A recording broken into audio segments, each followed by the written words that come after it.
എൻ്റെ കയ്യിൽ കുറച്ച് അമ്ലയുണ്ട്. ഞാൻ ഈ അമ്ല വെച്ചിട്ടൊരു ഹെൽത്തി ഡ്രിങ്ക് ഉണ്ടാക്കാൻ പോവാണ്. എൻ്റെ അമ്ല കുറച്ച് കേടായി തുടങ്ങിയിട്ടുണ്ട്. അതിൻ്റെ റീസൺ എന്താണെന്ന് വെച്ചാൽ ഇത് മേടിച്ച് വെച്ചിട്ട് 3-4 ദിവസമായി.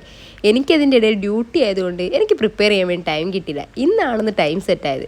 അപ്പോൾ ഞാൻ ഈ അമ്ല എല്ലാം കൂടി എടുത്ത് നന്നായി കട്ട് ചെയ്തെടുത്ത് വെച്ചു. അതിൻ്റെ അകത്തേക്ക് ഞാൻ കുറച്ച് ജിഞ്ചറും കുറച്ച് കറി ലീവ്സും കുറച്ച് ലെമണും കൂടിയാണ് കേട്ടോ ആഡ് ചെയ്തത്. ഇതെല്ലാം കൂടി ആഡ് ചെയ്ത് മിക്സിയിൽ നന്നായിട്ട് അരച്ചെടുത്തു. നന്നായി അരയ്ക്കാൻ നല്ല പേസ്റ്റ് രൂപത്തിൽ അരച്ചെടുത്തു കേട്ടോ. നന്നായി അരച്ചെടുത്ത ശേഷം ഞാനത് ഐസ് ട്രേക്കകത്തേക്ക് ഒഴിച്ചു വെച്ചു. ഞാനിത് തീരെ ഫിൽട്ടർ ചെയ്യാതാണ് ഒഴിച്ചു വെച്ചത്. പക്ഷേങ്കിൽ ഫിൽട്ടർ ചെയ്തിട്ട് ഒഴിക്കുന്നതാണോ നല്ലതെന്ന് ചോദിച്ചാൽ ചിലപ്പോൾ ആയിരിക്കും. എനിക്ക് പക്ഷേ ഫിൽട്ടർ ചെയ്യാതെ ഇതിൻ്റെ ഫുൾ ഇത് കിട്ടാൻ വേണ്ടിയിട്ടാണ് ഞാൻ ഫിൽട്ടർ ചെയ്യാതെ ഒഴിച്ചു വെച്ചേക്കുന്നത്. ഞാൻ ഒഴിച്ചു വെച്ചതിൽ നിന്ന് ബാക്കി വന്ന കുറച്ച് ഭാഗം ഉണ്ടായിരുന്നു. ഞാനത് കുറച്ച് വെള്ളത്തിനകത്തേക്ക് കുറച്ച് സോൾട്ടും കൂടി ഇട്ട് കുടിച്ചു നോക്കിയിട്ടോ. നല്ല അടിപൊളിയായിരുന്നു. ഇനി ഇത് ഫ്രീസറിൽ വെച്ച് സെറ്റായി കഴിഞ്ഞതിന് ശേഷം നമുക്കൊരു ലൈറ്റായിട്ടുള്ള ചൂടുവെള്ളത്തിനകത്തേക്ക് ഇതും കുറച്ച് സോൾട്ടും കൂടി ഇട്ട് കുടിക്കുകയാണെങ്കിൽ നല്ല ഹെൽത്തി ഡ്രിങ്ക് ആയിരിക്കും കേട്ടോ.